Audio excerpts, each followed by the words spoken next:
Boom. We are live, ladies and gentlemen. This is Patlos with the Arcane Bear. And to you, we're delighted to see everyone today.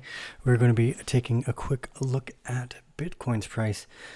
Everyone's all excited about Verge because the price is exploding. So, hey, we'll just take a look at it. Why not? It gives us something to chat about for a minute. And we're going to be taking a look at Nick Merten's new project from DataDash and the great application called Digifox that they have put together near there at the end. I'm excited to chat with you guys. So with that in mind, let's dive right in. Okay, something where I like this. Okay, back to Bitcoin here. I probably should have put this up in the beginning. So I want to go to the daily here.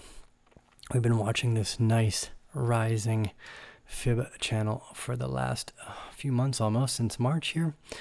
We couldn't get above the 618 extension, and we've come back down to test the 236 and the 50-day moving average. We have had a wick below that, but at the current moment, we have had no volume candle close below that 50-day. I do suspect we're going to jump back up and test the 21 moving average, probably around 9,500 to 9,700 with a little bit of a excitement wick on the way back up. Now, if we test this bottom line here again around 10,000 another time, that's going to be like multiple tests at this $10,000 range, showing that there's a lot of sell area at that 10K range. And it's a strong psychological as well as a practical sell area. We're watching, a lot of us are all watching this $10,000 area very closely. Now, it was when we started to look at the potential of the Wyckoff distribution chart. Now, for anyone that's trading, learning, growing, investing, finance in general, I think it's good to arm yourself or like give yourself as many tools to build or to play with as possible. So I've been studying the Wyckoff method recently. I've noticed, obviously, like all of the other patterns we were looking at, the longer the time frame it takes for the pattern to play out, the more successful it will be in continuing the pattern. Now, there's always crazy things that happen.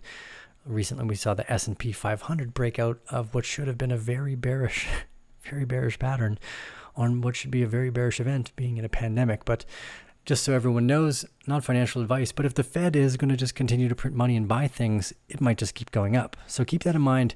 Watch what the Fed does. They're kind of a deciding factor in the stock markets right now and the relative price of the dollar. Remember, again, for everyone that's in the emerging markets, it's better for the dollar to actually lose value so the emerging markets can keep up. So there's a tactical potential here for a reason to see the dollar go down anyways.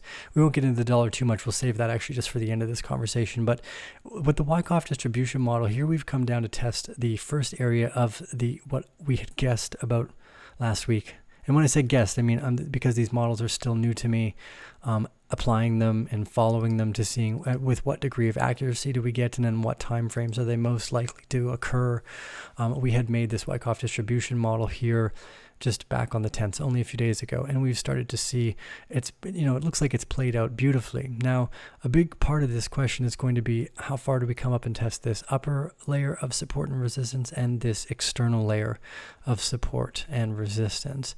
If we start to close above this $10,000 layer and create support there, especially with big volume on the day candles, then this is going to be an obvious indicator to me that the Fed's probably buying, right? Because I don't know where else the money's coming from, or they're printing Tether, etc. So even still, so much sell pressure, this $10,000 area, we decided the Wyckoff distribution looks like the most probable outcome here, and which could bring us down to as low as 8,500.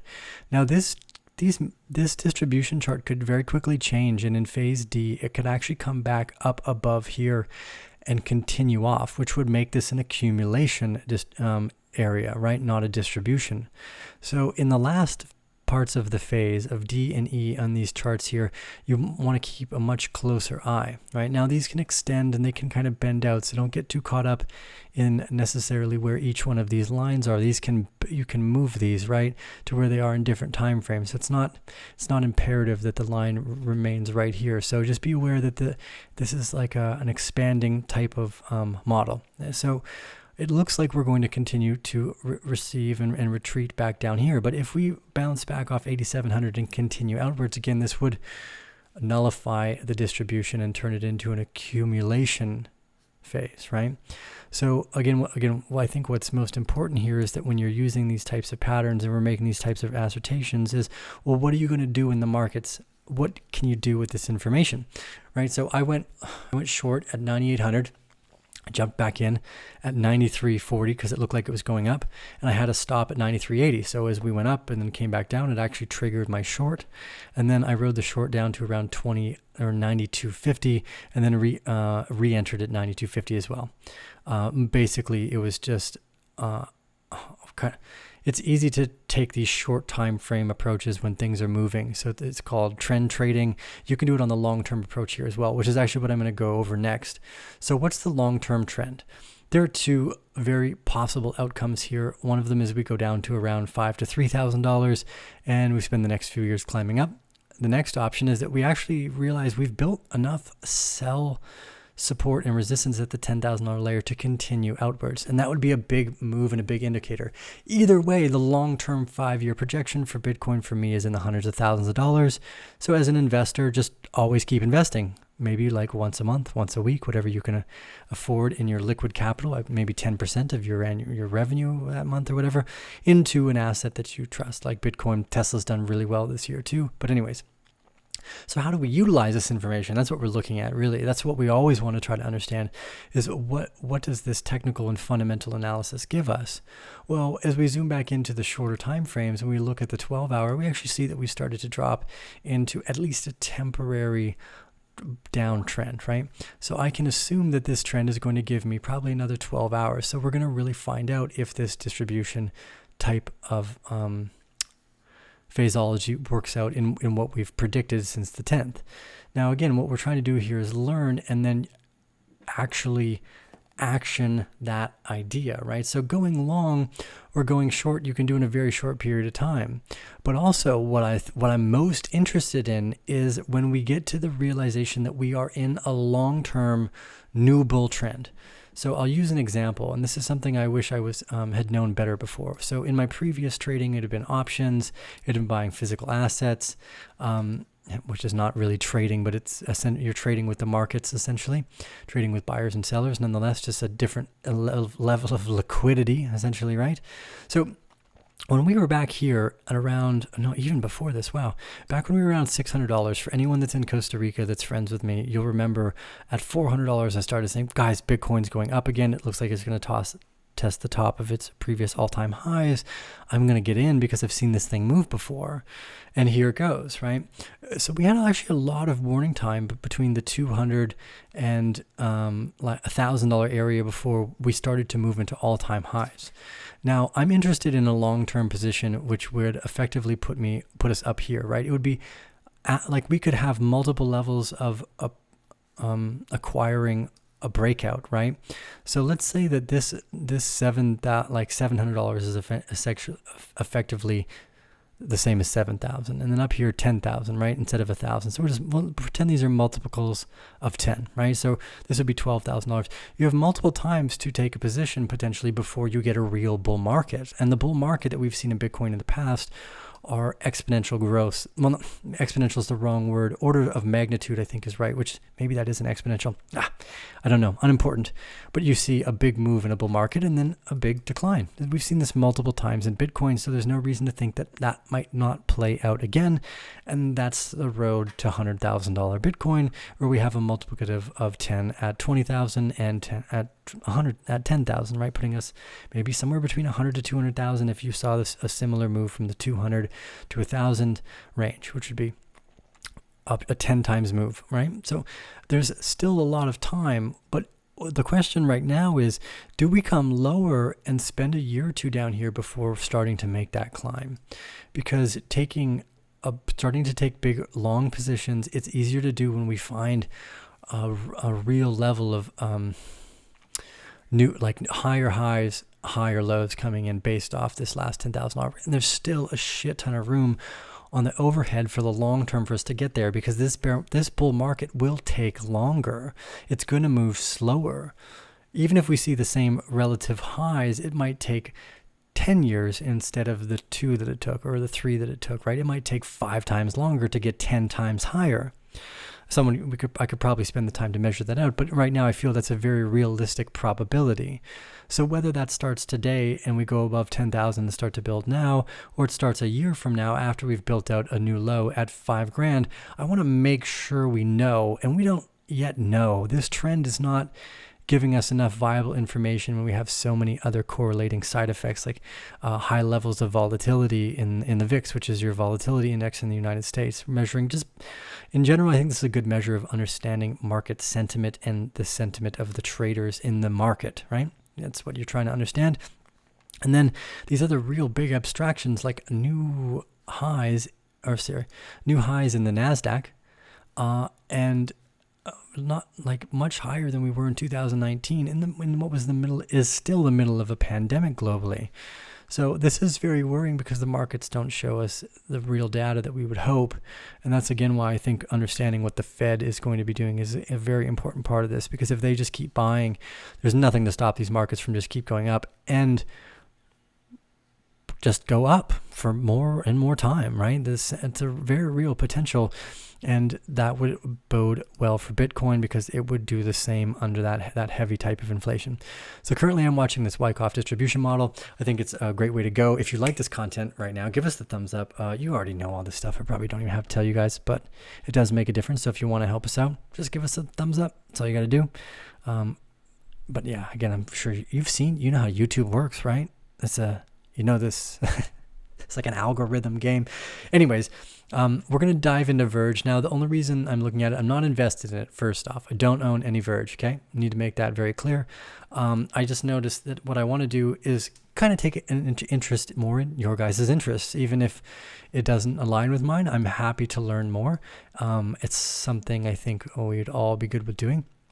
So right now I'm comparing XVG or Verge here to Bitcoin's price. And as you can see, back there in 2017 and then into 18, you saw if you were holding Verge back in 2017 in December, and this is that crazy bull market, you had a 2,700% potential return and maybe an area of like 25 to 30 days where you could take part of that, or an area of 93 days where you could take part of a 10 times return, and then it's diminished into nothing since then.